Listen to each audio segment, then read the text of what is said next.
Hi my dear friends, welcome to job updates in Telugu YouTube channel.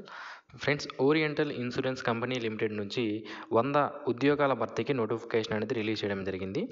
ఇందులో మనం చూసుకున్నట్లయితే మొత్తం 100 వేకెన్సీస్ని డిపార్ట్మెంట్ వైజ్గా ఓరియంటల్ ఇన్సూరెన్స్ కంపెనీ లిమిటెడ్లోనే మళ్ళీ అందులో ఉన్న వేరియస్ డిపార్ట్మెంట్స్ ఏవైతే ఉంటాయో దానికి డివైడ్ చేయడం అనేది జరిగింది.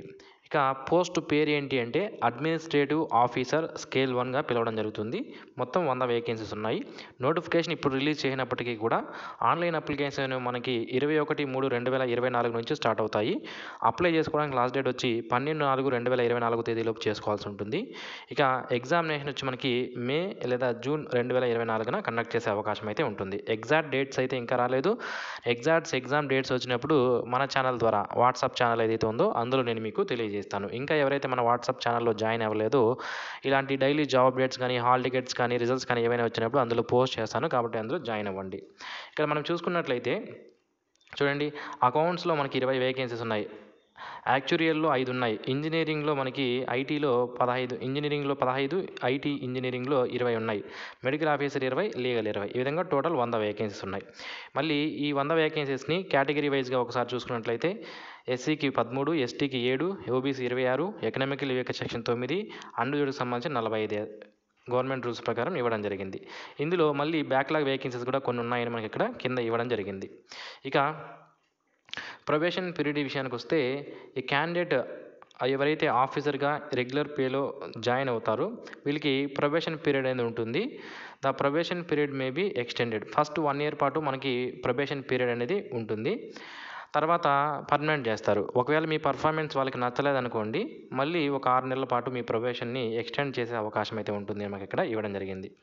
ఇక్కడ ఈ జాబ్ నోటిఫికేషన్కి అప్లై చేసేవాళ్ళు ఈ పాయింట్ అనేది చాలా జాగ్రత్తగా చూసుకోండి. గ్యారంటీ బాండ్ అనేది మీరు ఇవ్వాలి.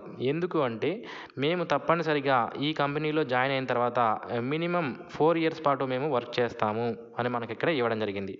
ఒకవేళ ఆ 4 ఇయర్స్ కంటే ముందే మీరు ఆ జాబ్ రిజైన్ చేసి వెళ్ళిపోవాలి, మాకు వేరే మంచి జాబ్ వచ్చింది లేదా ఇతర కారణాల వల్ల మేము వెళ్ళిపోవాలి అనుకుంటే 1 ఇయర్ గ్రాస్ శాలరీ ఏదైతే ఉంటుందో అది మీ వాళ్ళు పే చేయాల్సి ఉంటుందన్నమాట. మీరు వాళ్ళకి పే చేయాల్సి ఉంటుంది. అలాగే 40,000 రూపాయలకి ఈ గ్యారంటీ బాండ్ అనేది మీరు రాసించాల్సి ఉంటుంది. మాకు ఇక్కడ క్లియర్గా మెన్షన్ చేయడం అనేది జరిగింది. ఇక ఈ జాబ్కి సంబంధించి శాలరీ విషయానికి వస్తే స్టార్టింగ్ మీరు జాయిన్ అయిన తర్వాత ఫస్ట్ మంత్ మీ శాలరీ అనేది 50,925గా రావడం జరుగుతుందన్నమాట. ఓకే, ఇది బేసిక్ పే అండి. 50,925 అనేది బేసిక్ పే. దానికి ఇతర అలవెన్సెస్ అన్నీ ఉంటాయి. అవన్నీ కూడా కలిపి మనకి 85,000 పర్ మంత్ అనేది అప్రాక్సిమేట్గా స్టార్టింగ్లో మీకు రావడం జరుగుతుంది. ఇక ఎడ్యుకేషనల్ క్వాలిఫికేషన్ విషయానికి వస్తే మనకి వేరే స్ట్రీమ్స్ ఉన్నాయి కదా, అవి నేను ఎడ్యుకేషనల్ క్వాలిఫికేషన్ అనేది చెప్తాను. అయితే మీ సర్టిఫికేట్ అనేది క్వాలిఫికేషన్ సర్టిఫికేట్ అనేది 31/12/2023 నాటికి మీరు పాస్ అయినట్లు సర్టిఫికేట్ అనేది చూపించాల్సి ఉంటుంది. మనకి ఇక్కడ క్లియర్గా ఇవ్వడం జరిగింది. ఇప్పుడు ఎవరైతే ఫైనల్ ఇయర్లో ఉంటారో వాళ్ళు అప్లై చేసుకోవడానికి అవకాశం అనేది లేదు. డిగ్రీస్ కానీ ఇతర క్వాలిఫికేషన్స్ కానీ ఎవరికైతే కంప్లీట్ అయి ఉంటాయో ఇక్కడ అడిగిన క్వాలిఫికేషన్స్ వాళ్ళు మాత్రమే అప్లై చేసుకోవడానికి అవకాశం అనేది ఉంటుంది. ప్రజెంట్ ఎవరైతే ఫైనల్ ఇయర్లో ఉంటారో వాళ్ళు అప్లై చేసుకోవడానికి అవకాశం అనేది లేదు. ఇక క్వాలిఫికేషన్స్ విషయానికి వస్తే అకౌంట్స్కి మీరు అప్లై చేయాలనుకుంటే బీకామ్ విత్ 60% మార్క్స్ అనేవి ఉండాలి. ఎస్సీ ఎస్టీ వాళ్ళకైతే 55% మార్క్స్ ఉన్నా కూడా సరిపోతుంది అన్నమాట. ఓకే, సో అకౌంట్స్కి అప్లై చేయాలనుకుంటే బీకామ్ అనేది చేసి ఉండాలి. లేదా ఎంఏ ఫైనాన్స్ చేసిన వాళ్ళు కూడా అప్లై చేయొచ్చు.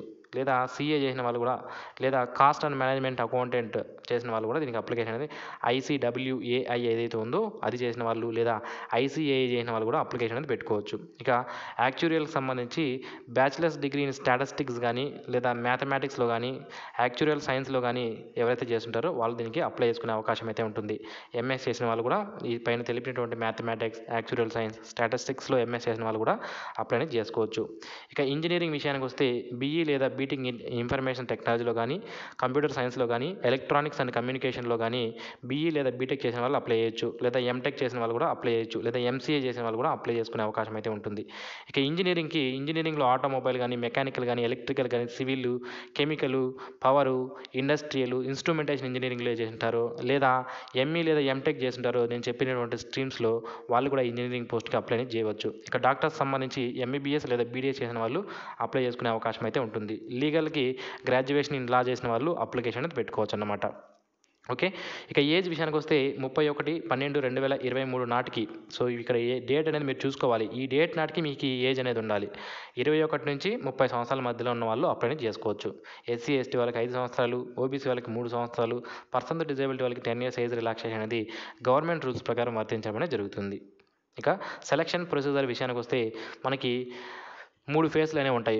Phase 1 preliminary examination, phase 2 main examination, phase 3 interview ఉంటుంది. ప్రిలిమినరీ ఎగ్జామినేషన్ ఫేజ్ 1లో మనకి 100 మార్కులకి ఎగ్జామినేషన్ కండక్ట్ చేస్తారు. ఈ 100 మార్కులకి సంబంధించి మనకి 3 సబ్జెక్ట్స్ ఉంటాయి. English language, reasoning ability, quantitative aptitude 100 మార్కులకి ఇవ్వడం జరుగుతుంది అన్నమాట. ఇందులో మనకి 20 మినిట్స్ ఈచ్ స్లాట్‌కి 20 మినిట్స్ అనేది టైం ప్రొవైడ్ చేస్తారు. క్వెషన్ పేపర్ అనేది ఇంగ్లీష్ అండ్ హిందీలో మాత్రమే రావడం జరుగుతుంది. ఇక మెయిన్ ఎగ్జామినేషన్ అనేది సెకండ్ ఫేజ్‌లో ఉంటుంది. ఈ సెకండ్ ఫేజ్‌లో మనం చూసుకున్నట్లయితే 200 మార్క్స్‌కి ఎగ్జామినేషన్ అనేది కండక్ట్ చేస్తారు. 2.5 అవర్స్ టైం అనేది మనకి ఇవ్వడం జరుగుతుంది. ఇందులో మనకి మొత్తం 5 సబ్జెక్ట్స్ అనేవి ఇక్కడ ఇవ్వడం జరిగింది. టెస్ట్ ఆఫ్ రీజనింగ్, అలాగే test of English language, general awareness, quantitative aptitude, అలాగే స్ట్రీమ్ ఏదైతే ఉందో ఫర్ ఎగ్జాంపుల్ అకౌంట్స్ అనుకోండి దానికి సంబంధించింది, ఇంజనీరింగ్ అనుకోండి దానికి సంబంధించింది, అలా స్ట్రీమ్స్‌కి సంబంధించి ఒక 40 క్వెషన్లు అనేది ఇక్కడ 40 మార్కుల క్వెషన్స్ అనేవి రావడం జరుగుతుంది. ఇది మొత్తం ఫేజ్ 2 కూడా మొత్తం ఆబ్జెక్టివ్ టైప్‌లోనే ఉంటుంది. 200 మార్కులకి ఎగ్జామినేషన్ కండక్ట్ చేస్తారు. ఇంగ్లీష్ అండ్ హిందీలో మాత్రమే క్వెషన్ పేపర్ రావడం జరుగుతుంది. ఈచ్ స్లాట్‌కి మనకి ఇక్కడ టైం అనేది ఉంటుంది. అది మీరు జాగ్రత్తగా గమనించాలన్నమాట. సో, నెక్స్ట్ వచ్చి మనకి దీని తర్వాత ఇంటర్వ్యూ అనేది కండక్ట్ చేయడం అనేది జరుగుతుంది. ఫైనల్ సెలక్షన్ అనేది మనకి చూసుకున్నట్లయితే ఇక్కడ final selection would be based on consolidated marks of main examination. Okay. Main examination మరియు ఇంటర్వ్యూ ఈ రెండింటిని బేస్ చేసుకొని మాత్రమే, ప్రిలిమినరీ అనేది జస్ట్ క్వాలిఫై మాత్రమే మెయిన్ ఎగ్జామినేషన్ వెళ్ళడానికి. మెయిన్ ఎగ్జామినేషన్ మరియు ఇంటర్వ్యూలో వచ్చిన మార్కులను బేస్ చేసుకొని ఫైనల్ సెలక్షన్ అనేది చేస్తామని మనకి ఇక్కడ క్లియర్గా మెన్షన్ చేశారు. ఇక అప్లికెంట్ ఫీజు విషయానికి వస్తే SC, ST, person with disability క్యాండిడేట్స్కి ఎవరికైతే ఉంటారో వీరికి ₹250 అప్లికెంట్ ఫీజు ప్లస్ జీఎస్టీ అనేది ఉంటుంది. మిగిలిన వాళ్ళు ఎవరైతే ఉన్నారో వాళ్ళకి ₹1000 అప్లికెంట్ ఫీజు ప్లస్ జీఎస్టీ అనేది మనకి ఇక్కడ ఇవ్వడం జరిగిందన్నమాట. ఇక ఎగ్జామినేషన్ సెంటర్స్ విషయానికి వస్తే ఆంధ్రప్రదేశ్లో విజయవాడ, విశాఖపట్నం, ఒంగోలులో ఎగ్జామ్ సెంటర్స్ ఉన్నాయి.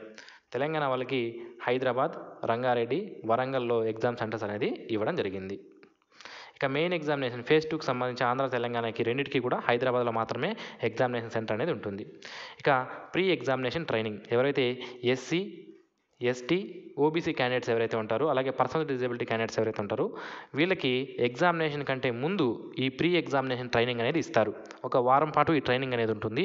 ఇందులో ఎగ్జామినేషన్ ఏ విధంగా ఉండబోతుంది, సిలబస్లో సంబంధించి వాటిపైన ఫోకస్ చేయాలి, ఇలా ట్రైనింగ్ అనేది 1 వీక్ పాటు ఇస్తారు. ఇది only SC, ST, BC, OBC వాళ్ళకి మాత్రమే ఈ ట్రైనింగ్ అనేది ప్రీ ఎగ్జామినేషన్ ట్రైనింగ్ అనేది ఇవ్వడం జరుగుతుంది.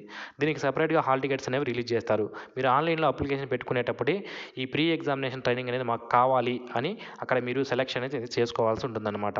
కాబట్టి ఆన్లైన్ అప్లికేషన్ చేసేటప్పుడు ఎవరైనా ఎస్సీ, ఎస్టీ, ఓబీసీ వాళ్ళు ప్రీ ఎగ్జామినేషన్ ట్రైనింగ్ కావాలనుకుంటే అక్కడ సెలెక్ట్ చేసుకోండి. ఓకే. ఇది ఇక అప్లికేషన్ చేసే విధానం చూసుకున్నట్లయితే ఫస్ట్ అప్లికేషన్ రిజిస్ట్రేషన్ చేసుకోవాలి, పేమెంట్ చేయాలి, తర్వాత ఫోటో అండ్ సిగ్నేచర్ స్కాన్ చేసి అప్లోడ్ చేయాల్సి ఉంటుంది. మనకి ఇక్కడ క్లియర్గా ఇచ్చారు. ఓకే. ఈ అప్లికేషన్ ప్రొసీజర్ అనేది ఇక్కడ మనకి పీడిఎఫ్ మొత్తం ప్రొవైడ్ చేశారు. నార్మల్గా ఇంతకుముందు చాలామంది మీ అందరూ కూడా జాబ్స్కి అప్లై చేసి ఉంటారు కాబట్టి ఆ ప్రాసెసే ఉంటుంది, కొత్త ప్రాసెస్ అయితే ఉండదు. ఒకసారి మీరు జాగ్రత్తగా చూసుకోండి. ఓకే. సో, ఇది ఫ్రెండ్స్ ఈ నోటిఫికేషన్ సంబంధించి ఇంపార్టెంట్ పాయింట్స్ ఏవైతే ఉన్నాయో వాటన్నింటినీ కూడా నేను మీకు తెలియజేయడం జరిగింది. ఇంకా ఆన్లైన్ అప్లికేషన్స్ అనేవి మనకి 21/3 నుంచి స్టార్ట్ అవుతాయి. లాస్ట్ డేట్ వచ్చి 12/4/2024 అనేది లాస్ట్ డేట్ అన్నమాట. సో, ఈ వీడియో మీకు నచ్చినట్లయితే లైక్ చేయండి. మరిన్ని జాబ్ అప్డేట్స్ అంటే రిజల్ట్స్ కానీ, హాల్ టికెట్స్ కానీ ఇలా రిలీజ్ అయినప్పుడు మన ఛానల్ ద్వారా, వాట్సాప్ ఛానల్ ద్వారా తెలియజేస్తాను. సో, వాట్సాప్ ఛానల్లో కూడా జాయిన్ అవ్వండి. ఓకే. ఇది ఫ్రెండ్స్ ఈ నోటిఫికేషన్ సంబంధించి. Thanks for watching this video. Have a nice day friends.